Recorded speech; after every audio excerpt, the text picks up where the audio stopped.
wakaungana kwa maana walikuwa wanataka wamjaribu Yesu. Kwa maana Yesu yeye ameleta mafundisho, ingawa walikuwa wanapitana katika fundisho la ufufuo, wakashikana katika mafundisho mengine yote, wakatofautiana na Yesu, kwa maana Yesu anaongelea juu ya ufalme, na wao wanajua ya kwamba pengine mfalme ambaye Bwana aliwaahidi ni yule ambaye wa kidunia atakuja kuwasaidia, aweze kuwatolea na kuwasaidia wale ambao walikuwa ni wakoloni, walikuwa wanatawala katika nchi yao. Basi hapa sasa wakaenda wote pamoja wakiwa wanashikana mkono, wanasema leo tunataka tujaribu mtu analeta hii maneno gani, hii injili analeta ni tofauti sana. Wakaanza kumjaribu, ili wakiongea wakiuliza, ebu tuonyeshe ishara ya ufalme wako. Huu unaendelea kusema kila wakati, ati ufalme wako utakuja, ufalme wa Mungu uko karibu, ufalme wa Mungu uko hapo.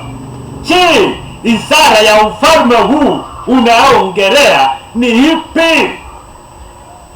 Na Bwana, kwa maana Bwana Yesu Kristo alikuwa anawajua, alikuwa anajua mioyo yao, alikuwa anajua walikuwa na mjaribu, alikuwa anajua mawazo yao, alikuwa anajua na hata akili zao. Akawaambia jambo moja, ya kwamba sisi binadamu tunajua kuangalia, tunapoangalia katika jua ama mwangaza ama huko juu, ikiwa jioni tunasema ya kuwa kutakuwa na kianga, kwa kuwa maana mbingu ni nyekundu. Tutakapoangalia hapo juu, wazazi wetu pia walikuwa wanaangalia katika mbingu, na wao walikuwa na tabiri ya kwamba kama ni mvua, hii sasa ni nyakati ya mvua, kwa maana mawingu yamekuwa pale. Na akawaambia pia, ikiwa asubuhi mnasema leo kutakuwa na dhoruba, ambao dhoruba ni mvua kali nyingi sana, ambao itanyesha, kwa maana mbingu imekuwa nyekundu. Basi akaweza kuambia, kisasi hiki kipaya chenye maovu mengi, hakuna ishara yoyote itaonyesha kwenu isipokuwa ile ishara ya Yona. Haleluya! Yaani Yona alikuwa ni mtu ambaye Mungu alikuwa anapenda. Mungu akamtuma aende akachukua habari kule Nineva, lakini kwa maana yeye hakukuwa anataka aende Nineva, kwa maana kazi ya Mungu aliona ni kazi ngumu sana.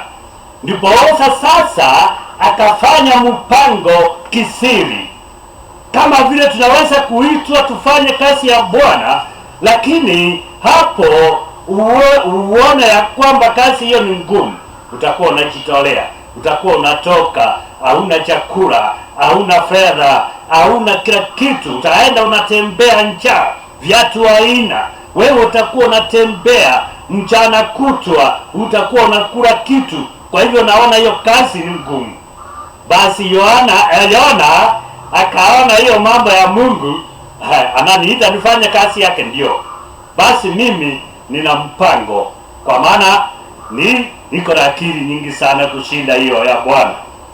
Akaweza akatorokea Tarasisi, lakini Tarasisi hii ilikuwa mbali, lazima apite katika maji, bahari, ndio afuke aende ng'ambo, aende kujificha, kwa maana alikuwa anafikiria Mungu atakuwa katika upande huu. Hakujua ya kwamba Mungu ndiye mwenye vitu vyote, muumba wa mbingu na nchi na vitu vyote vilivyomo, na yeye ndilo anakaa mahali popote. Aende ndani ya maji, aende ng'ambo ya maji, aende nchi ingine, aruke, afanye nini, Bwana atakuwa hapo hapo mahali anatorokea. Basi akapanda safina. Alipokuwa akipanda safina, akaona ya kwamba sasa hii meli ikang'oa nanga, ikaanza safari. Walipofika katikati ya bahari, mawimbi yakaja, yakaweza kuwachukua chini, ndani na nje na pande hii. Yule rubani alikuwa karibu kujaribu kuendeza ile meli, hiyo meli kakataa. Wakasimamisha meli, wakasema kuna kitu hapa ndani mbaya, ndio maana hii meli inakataa kwenda. Na Yona akajitokeza akasema, mimi ndio yeye ambaye natoroka kwa Bwana, kwa maana sitaki kufanya kazi yake. Basi akasema, nitupe tu baharini, ninyi muendelee na safari, kwa maana hamwezi kunirudisha mpaka huko ni mbaya. Wale watu wakamrusha ndani ya maji. Walipomrusa, kumbe Bwana ametega huko nyangumi, ambao ni samaki kubwa sana, ikammeza, ikaweza, ikaenda. Wale wakaendelea safari. Lakini alipokuwa ndani ya samaki, akaanza kufikiria, kwa maana samaki unajua haitafuni, inameza mtu mzima. Kwa hivyo akiwa pale ndani, akaanza kufikiria na kumlilia Bwana. Bwana akasikia, akafanya ile samaki ikasikia uchungu ndani ya tumbo yake, ikawe nataka kutafika, lakini ikasema ya kwamba nikitafika kwa maji sitakuwa vizuri. Mpaka ikaenda ikarudi mpaka ngambo ya bahari, ikaweza ikatafika yule Yona. Yona hapo ndipo osa alitupu, akaweza akarudi kwenda Nineva kufanya kazi pale. Hiyo ndio mfano ama ishara Yesu anasema tutaonyeshwa, hakuna kitu kingine tena. Kwa maana wale ambao watatubu kama Yona, basi hawa ndio watakuja kuwa warithi wa uzima wa milele. Lakini wale watakataa, kazi yao itakuwa kuangamia. Kwa hivyo ufalme wa Mungu umefananishwa na wakati wa Yona. Wale ambao watatubu wataingia katika ufalme huo, na wale ambao watakataa, basi wataendelea na meli waangamie pale baharini, basi mwishowe pia watakuja kuchoma.